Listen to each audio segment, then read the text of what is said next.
Okay, so I own a company called Cala Property Investors, and I help people to secure investment property that is as de-risked as possible. So I've been developing a research methodology for the last 15 years called Cala Property Insights, and I match that with my clients' risk for appetite. Does anyone know what that means? Risk for appetite? Okay, so some people are happy, like if they get, say you got an inheritance for $50,000, what would you do with it? What would you do with it? Would you buy something? Would you want to invest it? Would you want to grow it? I would invest it. Okay, so what investment opportunities do you girls have? What would you think is an investment? Maybe like in a property. Yeah. Okay, cool. All right, what would you think? Like something in shares. Okay, cool. So there's two really good examples. Property is fairly low risk. It's a fairly conservative play, right? Shares are much riskier unless you really know what you're doing or you hand it over to a broker who knows what they're doing. Now, for me personally, I'm quite risk averse, okay? So that means I have a low appetite for risk. So that means that I would rather invest in a property because even if the property doesn't grow or I don't get the rental return that I expect, I'm never going to lose my money, okay, unless I have to sell it for some reason. Whereas in shares, if the company goes bust, you've lost all of your money, right? So people who invest in shares that are risk averse or have a low appetite for risk invest in what's called, does anyone know what those shares are called? The ones that are very, fairly risk-free? Blue something? Blue chip. I used to call them blue ribbon, but that was the ice cream. So I was corrected once at university, it was very embarrassing. But blue chip shares are shares like BHP, Telstra, the banks, Woolworths. They're huge companies that have a strong track record that are very unlikely to go bankrupt in the next 10 years, right? Unless there's a massive disruption, like there has been for Uber with taxis or Airbnb with hotels. So although hotels have never been a risk-free investment, although there's no such thing really as risk-free investment. The way I describe investment is opportunity divided by risk. So risk is rated, and you get that rating on the interest that you return. So with property, we rate that risk at 8% return per annum, and I'll go into that in a little bit more detail later on. But with shares, it's about 12 to 15%.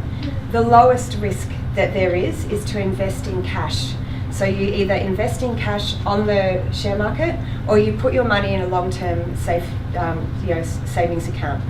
But the interest return on that's only about 1.5%. So very, very low return, but very, very low risk. So the two go hand in hand. Chris, I think he's are gone. you guys all here?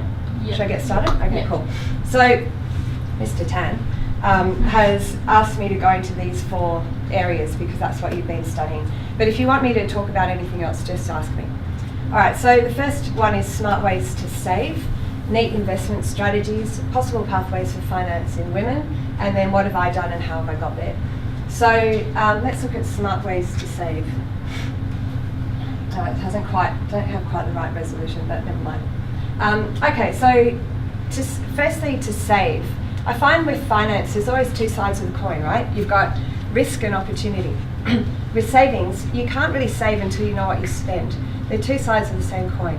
So how do you find out how much you spend or how much you need to live on every week? What do you use? What's the tool that you use to work that out? Excel spreadsheet. Okay, for what? What's that called? You're right. So what's that? What kind of Excel spreadsheet? It's a budget plan. Yeah. Right? So a budget, everyone knows what a budget is? Yeah. Okay, so how much money do you need to survive, or how much money do you need for what you want to what you want to spend? Now, for you girls, you probably don't have to worry about how much money you need to survive because you're not independent yet. You're still dependent on your parents. But you are looking at things like what do you want to save up for? So one of so this is a really good resource. In fact, anything at Money Smart, it's on the ASIC website. moneysmart.gov.au has a stack of resources available to you for free where they've done all of the work.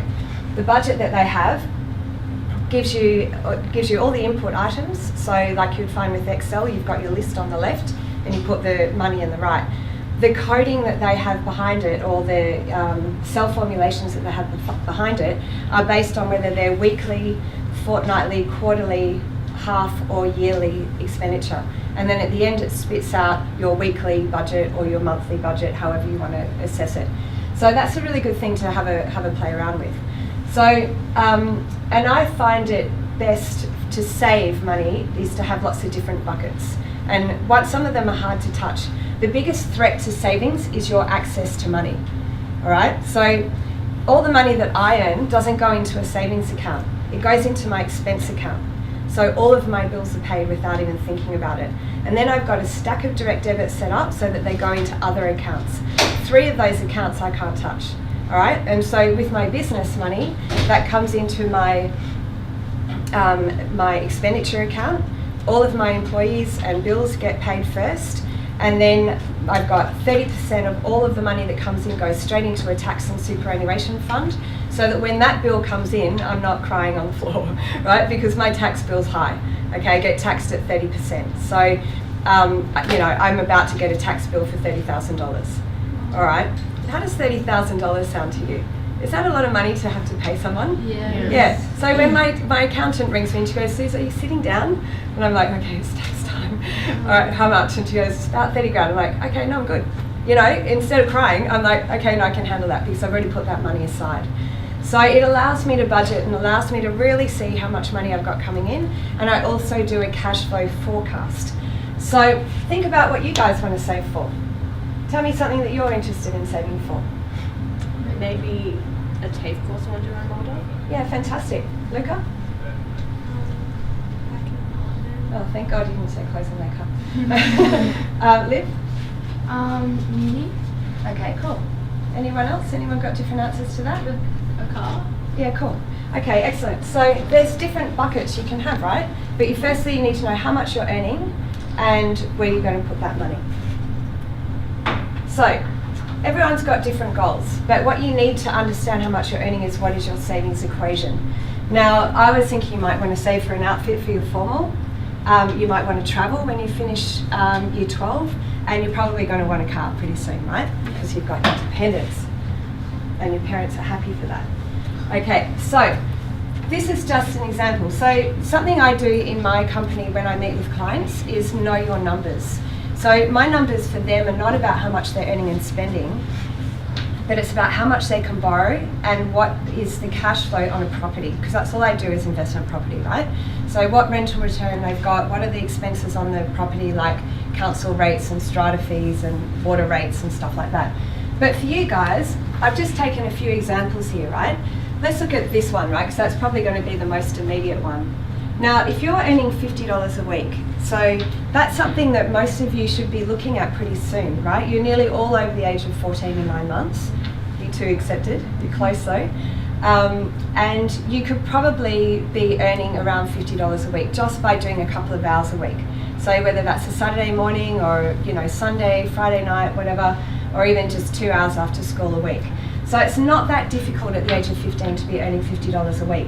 Say the dress you've got your eye on is $500 and you're earning $50 a week, then 500 divided by 50 means that you can have that goal of buying that dress in 10 weeks' time. Now, something that helps keep you on track is seeing that money, right? So having a direct debit normally will cost you nothing to set that up, right? Where that money is automatically going in. You can't touch it, right? It's automatically going in. And I've got a couple of savings accounts where I can't touch that money either. I have to actually go into the bank to do it. So there's no ATM card attached to that account. All right. I can also do a transfer online, but it's, you know, it's something you can't just be, you know, in the shops and go, oh cool, I'm going to buy that. I know I've got $450. You're $50 away from your goal. Thanks, Chris. So so that's something that you can look at. Now for travel, right? And I'm looking at, say, let's look at the car first. So say a car costs $5,000, right? So, you know, decent second-hand car, you should be able to pick up for about $5,000. And at this point, you're earning $15 an hour, all right? That's what you should be earning around now, you know, either now or in a year's time. And you're working 8 hours a week. So that's, say, Friday nights, Saturday mornings, or a couple of days on the weekend. So that gives you $120 a week. That $5,000 car divided by $15 and 8 hours a week is $120 a week. In 41.6 weeks you could buy that car. So that's nearly a year of saving. right? But that's a really fantastic goal to have. In a year's time, you guys are going to be looking at getting your L's, right? So instead of spending money, and this is a conversation I've had with Luca recently, you know, clothes and makeup, I mean, seriously, how many eyeshadows do you need? I think I have been through one eyeshadow in my whole life, right? They last forever, those things. And the bronzer I've got, I think I've had that for 7 years. You know, like seriously, they last a long time. So think about how much you need. Even though you have that instant gratification of buying something, it makes you feel good. And that's not to be discounted. That's a nice thing to have, but budget for it, right? Have maybe $20 a fortnight where you go, you know what, I'm going to go and buy a couple of bath bombs. I'm going to go to Lush. I'm going to go to Supre and just have a look. You know, that's a nice thing to have. I do that too, right? It's not like I'm super strict with all of my money. Sometimes it's just like, you know, sometimes I go to work and I'm like, I don't like what I'm wearing. So I go into Cos and change my outfit and it's all good, you know? Just on a couple of things, just to put this in context, this is, you know how we've been doing in the Excel spreadsheets, and we put in every cell, we do like a little budget thing or a little formula. Yep. That's the formula in reverse, isn't it? That's it. So we do 41.6 weeks times by 8 hours times by 15, and that would come to the 5,000. So we've just done it in reverse in class. Yeah. Okay. And I think also the fact that Susan's also saying is that if you want to have those ideas about going to Lush or going to Super and going to the shops, budget that in. Yeah. So when we have ourselves, when we do ourselves an Excel spreadsheet, don't just have for the car, also have a goal for maybe miscellaneous goods or Discretionary.